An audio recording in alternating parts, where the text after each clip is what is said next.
दोस्तों नमस्कार। आज की वीडियो में हम प्रश्नावली 3.6 में क्वेश्चन नंबर 1 को हम सॉल्व करेंगे, जिसके अंदर पहला जो क्वेश्चन है वो आपके सामने है। और क्वेश्चन में हमसे बोलता है कि इस समीकरण को रेखीय समीकरण में बदल करके हल करिए।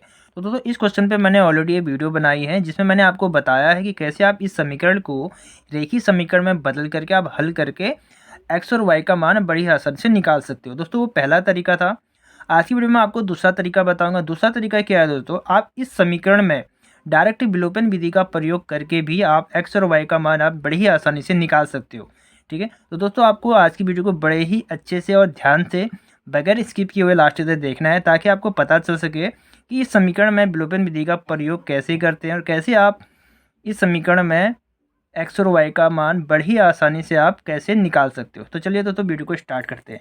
दोस्तों अब हम इसको क्या करेंगे, दोस्तों हमको इस समीकरण में विलोपन विधि का प्रयोग करना है। ध्यान रहे दोस्तों, हम विलोपन विधि का ही प्रयोग हम करेंगे। ठीक है, विलोपन विधि से दोस्तों आपको पता है कि विलोपन विधि में हम क्या करते हैं, हम किसी भी एक चर में, हमारा यहाँ पे चर क्या एक्स और वाई है, किसी एक चर का मान हम समान करते हैं और फिर जोड़कर या घटाकर हम किसी एक चर का मान हम निकाल लेते हैं।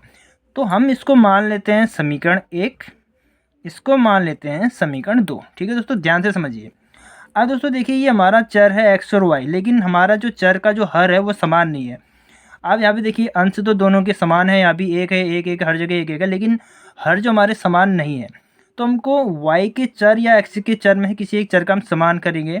तो हम क्या करते हैं दोस्तों, हम समीकरण 1 में 2 से गुणा करेंगे और समीकरण 2 में 3 से गुणा करेंगे। तो इससे क्या होगा दोस्तों, हमारा वाई जो चर है इसका मान हमारा समान हो जाएगा।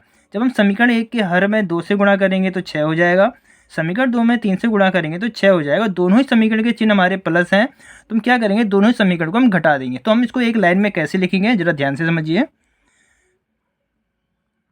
दोस्तों। हम यहाँ पे लिखेंगे समीकरण 1 के हर में 2 से तथा समीकरण 2 के हर में 3 से गुणा करने पर और दोनों समीकरण को घटाने पर। दोस्तों हम एक ही लाइन में हम ये पूरा लिखेंगे, इससे क्या होगा, हमारा एक स्टेप बचेगा। ठीक है, तो हम क्या करेंगे, समीकरण 1 के हर में हम 2 से गुणा करेंगे।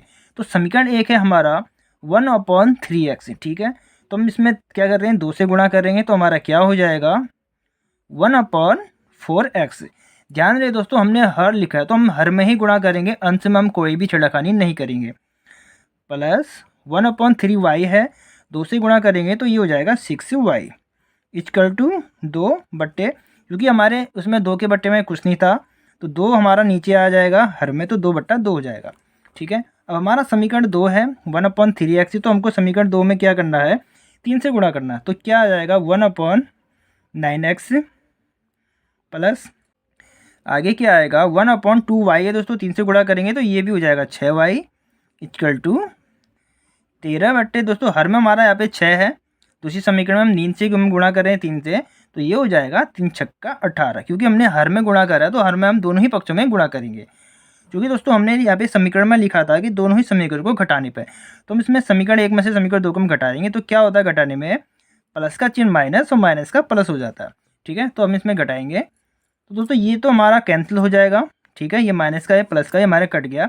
अब हम इस क्वेश्चन को हम सॉल्व करेंगे, कैसे होगा, देखिए ये हमारा आ जाएगा क्या है, 1/4x minus 1/9x equal to, यहाँ से हमारा बचा रहा 2/2 माइनस 13/18।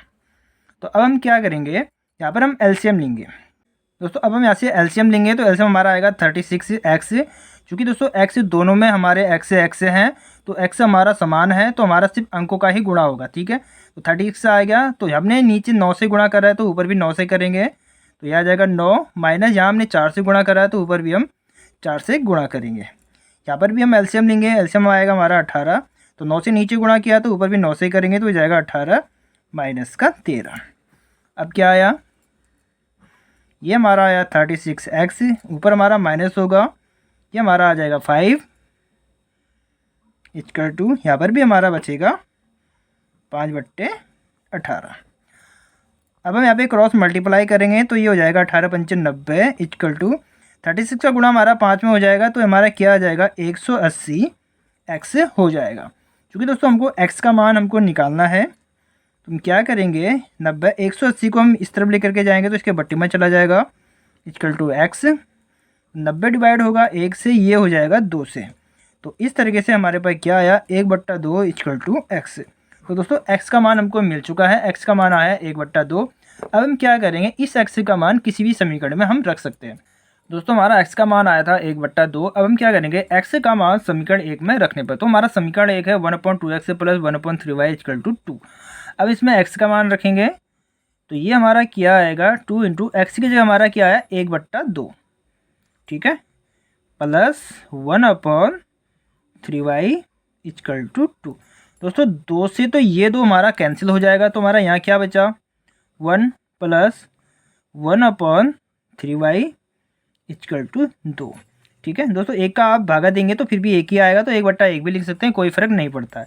तो हम क्या करेंगे, एक को हम इस तरफ लेकर के जाएंगे तो ये हो जाएगा 1/3y इक्वल टू 2 माइनस का 1। अब दोस्तों हम क्या करेंगे, 3 की गुणा हम यहाँ करेंगे तो हमारा क्या बचेगा, 1 इक्वल टू, दोस्तों माइनस करेंगे 2 में से 1 घटेगा 1 आएगा, 3 की गुणा 1 में करेंगे तो 3y ही आएगा, ठीक है। अगर आप कंफ्यूज हो रहे हैं तो मैं आपको करके बताता हूँ। मान लीजिए 2 की गुणा 2 में से 1 गया तो बचा 1, और ये 3y हमारा इंटू में चला आएगा। नेक्स्ट स्टेप रहेगा 1 इक्वल टू 3y का गुणा इसमें करेंगे तो 3y, ठीक है। समझ गए होंगे कैसे आया। अब हमको y का मान निकालना है तो 1 को हम बराबर के स्तर लेकर के जाएंगे तो ये इसके बट्टी में चला जाएगा, यहाँ बचेगा y। तो इस तरीके से हमने y का भी मान निकाल लिया है। तो इस तरीके से आप इस समीकरण में डायरेक्ट विलोपन विधि का प्रयोग करके भी x और y का मान बड़े ही आसानी से आप निकाल सकते हो। बस आपको कैलकुलेशन आपकी सही होनी चाहिए, आपको पता होना चाहिए कि कैसे हम इसमें विलोपन विधि का प्रयोग कर सकते हैं। दोस्तों मैंने इस क्वेश्चन को 2 तरीक़ों से मैंने सॉल्व किया है।